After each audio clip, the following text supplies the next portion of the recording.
तमिल नाडु के जिले तंजावर में इंसानी रिश्तों को शर्मनाक कर देने वाला लर्जा खेज वाकया पेश आया, जहां एक बाप ने बीवी के छोड़ कर जाने पर गुस्से के आलम में अपने ही 3 मासूम बच्चों को बेदर्दी से कत्ल कर दिया।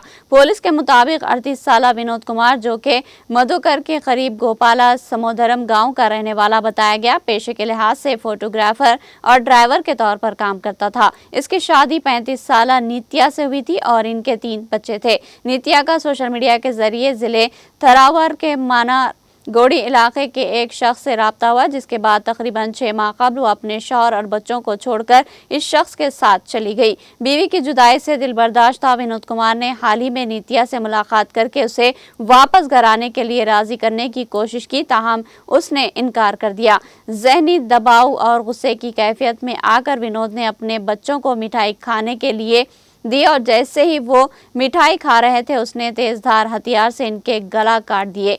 तीनों बच्चे मौके पर ही हलाक हो गए। वारदात के मौके पर दरिंदा सिफर शख्स ने अपने आप को पुलिस के हवाले कर दिया।